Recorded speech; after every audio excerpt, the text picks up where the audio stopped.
Damai sejahtera Allah yang melampaui segala akal, itulah yang memelihara hati dan pikiranmu di dalam Kristus Yesus Tuhan kita. Amin. Shalom, selamat bertemu kembali kepada Bapak Ibu Saudara-saudara terkasih dimanapun berada, yang tetap setia mendengarkan channel YouTube AB Ministry ini. Pada kesempatan kali ini kita bersekutu dengan firman Tuhan yang menjadi khotbah di Minggu tanggal 20 Agustus tahun 2023 yang tertulis di dalam Roma pasal 11 ayat 1 sampai 2a, dilanjutkan dengan ayat ke-29 sampai ayat yang ke-32. Dan minggu ini tema yang ditetapkan kepada kita adalah bangsa-bangsa bersyukur atas kemurahan Allah. Demikian pembacaan firman Tuhan. Sisa Israel. Maka aku bertanya, adakah Allah mungkin telah menolak umatnya? Sekali-sekali tidak. Karena aku sendiri pun orang Israel dari keturunan Abraham, dari suku Benjamin. Allah tidak menolak umatnya yang dipilihnya. Sebab Allah tidak menyesali kasih karunia dan panggilannya. Sebab sama seperti kamu dahulu tidak taat kepada Allah, tetapi sekarang beroleh kemurahan oleh ketidaktaatan mereka. Demikian juga mereka sekarang tidak taat, supaya oleh kemurahan yang telah kamu peroleh, mereka juga akan memperoleh kemurahan. Sebab Allah telah mengurung semua orang dalam ketidaktaatan, supaya ia dapat menunjukkan kemurahannya atas mereka. Demikian pembacaan firman Tuhan. Saudara-saudara, judul perikop khotbah kita ini adalah sisa Israel. Yang menjadi pertanyaan kepada kita adalah, siapakah yang dimaksud dengan sisa Israel? Dalam konteks ini dikatakan yang akan diselamatkan. Ada orang yang berpendapat bahwa yang dimaksud sisa Israel itu adalah mereka yang punya hak istimewa dalam hal keselamatan tanpa harus percaya kepada Kristus. Tapi karena perjanjian yang telah diberikan Allah kepada Abraham, Ishak dan Yakub serta keturunannya. Akan tetapi yang berikutnya yang dimaksud adalah mereka yang diselamatkan melalui Yesus Kristus. Jadi Roma pasal 11 ayat 1 sampai 10 ini merupakan ajang perdebatan teologis siapa yang dimaksud dengan sisa Israel yang akan diselamatkan itu. Benarkah keselamatan itu memiliki dua jalur atau dua versi begitu, yaitu melalui garis keturunan bapa leluhur dan melalui Yesus Kristus? Saudara-saudara, pertanyaan itu ada dalam perdebatan masa pelayanan Paulus ketika itu. Akan tetapi ditegaskan oleh Paulus melalui nats khotbah kita ini bahwa keselamatan hanya ada di dalam Yesus Kristus. Tidak tersedia melalui cara lain. Ada banyak ayat yang menjelaskan tentang keselamatan yang dimaksud Bapak Ibu Saudara-saudara, bahwasanya keselamatan itu hanya ada di dalam Yesus Kristus. Kita bisa baca di Yohanes 14 ayat 6, Kisah Para Rasul 4 ayat 12, bahkan Roma 11 juga menunjukkan bahwa keselamatan hanya ada di dalam Yesus Kristus. Allah tidak mungkin menolak Israel sebagai umatnya. Itu inti daripada pasal 11 ayat 1 sampai 2 yang dijelaskan oleh Paulus tadi. Bagi mereka yang ada di dalam Kristus. Jadi sama seperti Allah menyisakan 7.000 orang yang tetap percaya kepada Allah pada zaman Elia, demikian juga Allah akan menyelamatkan orang-orang Israel yang percaya kepada Kristus dari mayoritas mereka yang menolaknya. Itu dijelaskan dalam pasal 11 ayat 3 sampai 4, Bapak Ibu.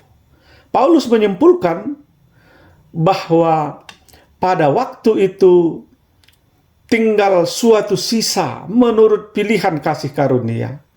Tetapi jika hal itu terjadi karena kasih karunia, maka bukan lagi karena perbuatan. Sebab jika demikian, maka kasih karunia itu bukan lagi dinamakan kasih karunia, kalau itu hanya karena perbuatan.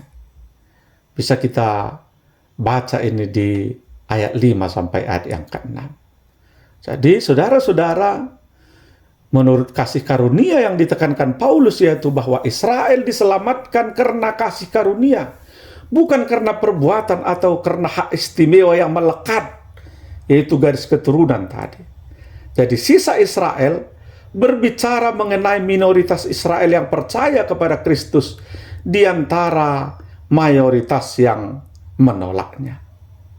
Jadi melalui perenungan ini, kita bisa meyakini bahwa bagaimanapun gelapnya atau jahatnya dunia, pasti akan selalu ada orang yang dipanggil Tuhan untuk datang dan percaya kepada Yesus Kristus sebagai Tuhan dan Juru Selamatnya.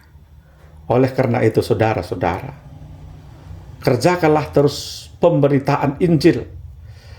Kerjakanlah terus kesaksian-kesaksian kita tentang Kristus, dan tetap hidup dalam keselamatan yang Tuhan Yesus telah kerjakan dalam kehidupan kita. Tuhan pasti menepati janjinya dalam kehidupan orang percaya.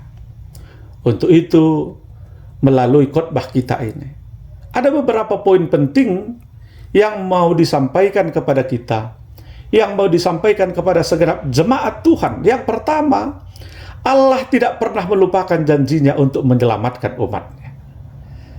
Kenapa Paulus menyampaikan ini tadi? Karena ada keraguan-raguan tentang keselamatan terhadap umat Tuhan.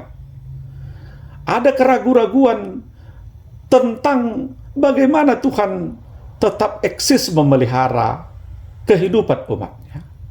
Apakah hanya kebinasaan yang dirasakan bangsanya? Tapi dikatakan tadi, Allah tidak mungkin tidak menepati janjinya. Sekali-sekali tidak. Tapi sebagai orang-orang percaya, kita harus tetap setia dan tetap tekun di dalam keselamatan yang telah dijanjikan oleh Allah di tengah-tengah kehidupan orang percaya. Yang kedua, Bapak Ibu Saudara-saudara, keselamatan di dalam Yesus Kristus adalah anugerah Allah kepada setiap orang percaya. Inilah yang dinyatakan oleh Rasul Paulus dengan mengatakan tadi, kamu dahulu tidak taat kepada Allah, tetapi sekarang memperoleh kemurahan oleh ketidaktaatan mereka. Umat Israel yang dahulu telah diberitakan dan dijanjikan kepada nenek moyangnya akan keselamatan, dan Allah tidak dapat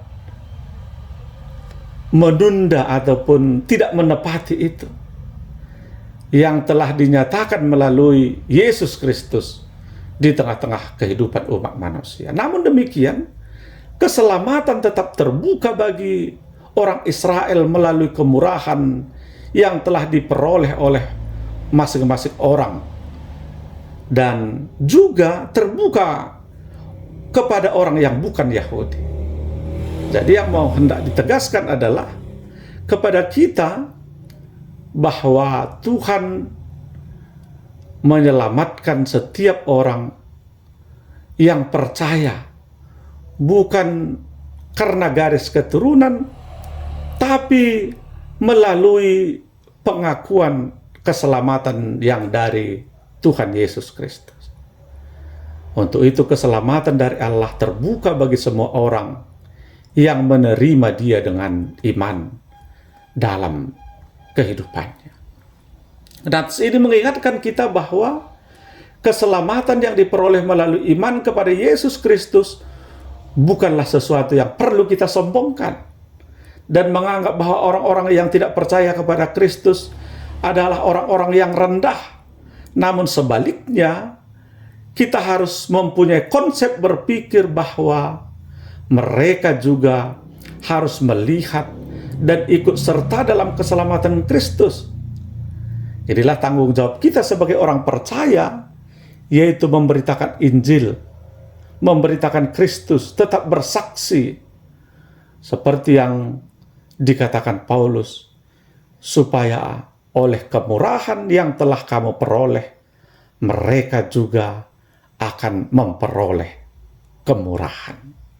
Selanjutnya Bapak Ibu Saudara-saudara, yang ketiga adalah bersyukur atas kemurahan Allah. Seperti tema yang ditetapkan kepada kita minggu ini, bangsa-bangsa bersyukur atas kemurahan Allah. Ketika kita sudah memperoleh keselamatan, maka kita harus bersyukur. Kenapa? Karena itu merupakan kemurahan Allah. Apa yang harus kita lakukan? Yang kita lakukan adalah bersaksi tentang keselamatan yang kita peroleh sebagai bukti ucapan syukur kita, sehingga orang hidup di dalam kemurahan, bukan lagi merancang kejahatan-kejahatan dalam hidupnya, bukan lagi dosa-dosa yang dirancang dalam hidupnya, namun segala sesuatu yang boleh kita perbuat, biarlah itu semuanya menjadi kemuliaan dalam nama Tuhan Yesus Kristus. Jika orang yang belum mengenal Kristus hanya dapat mencaci dengan perkataan maupun perbuatan mereka, dengan kebencian mereka, ketika mereka melihat kasih Kristus boleh kita lakukan dengan hidup kita, maka kehidupan mereka boleh dipengaruhi oleh kebaikan, sehingga boleh berubah menjadi orang-orang yang baik dalam hidup mereka.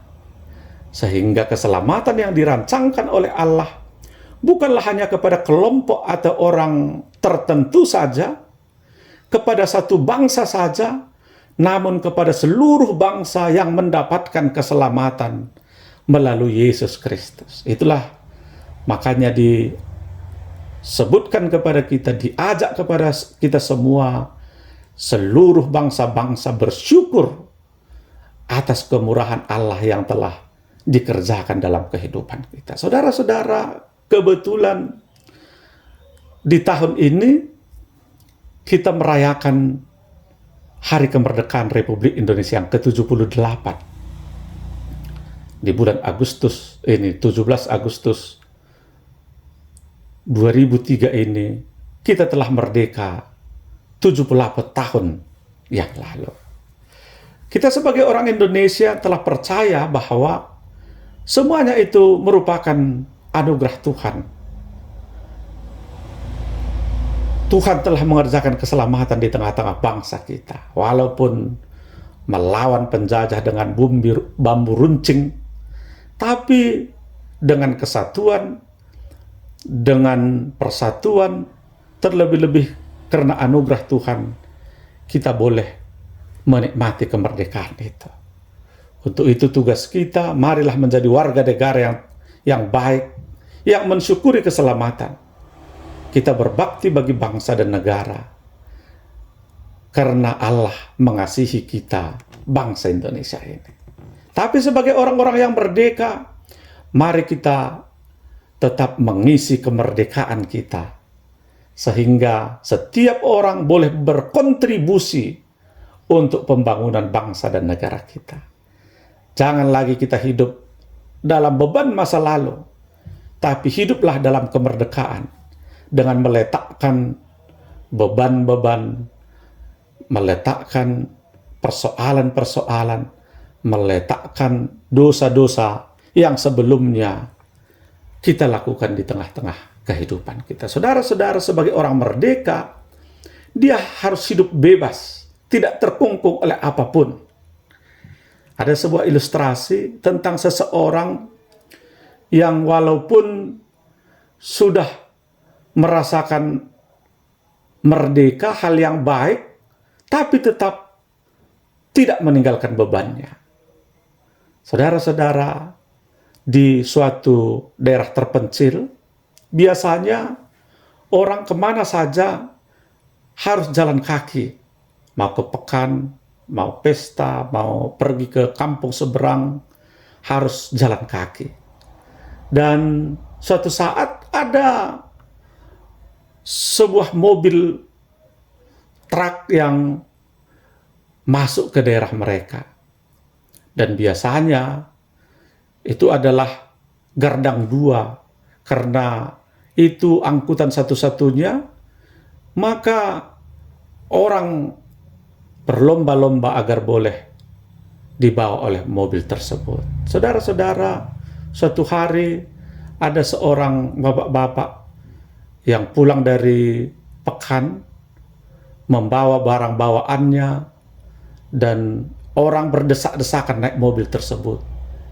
Tiba pada satu tanjakan yang terjal sekali, si bapak ini melihat mobil ini sudah memaksa untuk naik. Kasihan dia, dan ia pun menjinjing barang bawaannya. Orang heran, kenapa engkau menjinjing barang bawaanmu? Aku kasihan sama mobil ini, katanya begitu. Dan orang-orang pun mengatakan, ya tetap saja, kamu kan naik mobil. Biarlah beban itu diletakkan, sehingga kita boleh menikmati, kita tidak sedang jalan kaki, tapi kita sedang naik mobil. Tapi dalam pikirannya lain, kalau aku tetap menjinjing bawaanku ini, maka mobil ini akan terbantu, kira-kira begitu. Padahal tidak ada korelasinya, saudara-saudara. Apa yang mau disampaikan? Seringkali sebagai orang-orang Kristen, kita tetap hidup di dalam dosa. Kita tetap membawa dosa kita. Melalui khotbah kita hari ini, karena Tuhan telah menganugerahkan keselamatan kepada kita, maka kita harus meninggalkan beban dosa, apa yang selalu membebani kehidupan kita. Kita tinggalkan semuanya.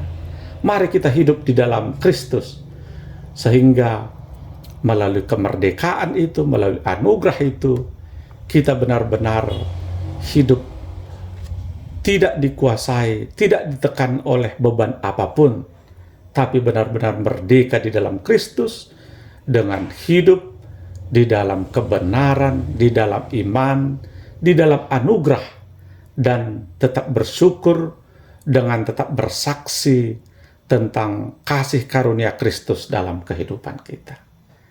Biarlah kita semuanya menjadi orang-orang merdeka yang telah dimerdekakan oleh Kristus, dan kita meninggalkan setiap beban kehidupan, beban masa lalu yang selalu mempengaruhi, bahkan menguasai kehidupan kita.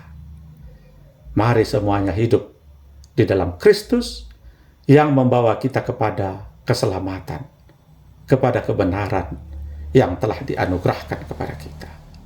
Amin. Kita berdoa. Terima kasih Tuhan buat firman Tuhan yang telah kami dengarkan. Biarlah itu semakin mengingatkan kami akan kesetiaan janji keselamatan yang Tuhan telah kerjakan dalam hidup kami. Dengan meresponnya, dengan tetap bersyukur, dan hidup di dalam kebenaran Yesus Kristus. Amin. Terima kasih Bapak Ibu Saudara-saudara atas perhatian kita mendengarkan channel ini. Mari tetap dukung channel ini agar tetap memberkati kita semuanya. Shalom. Tuhan Yesus memberkati.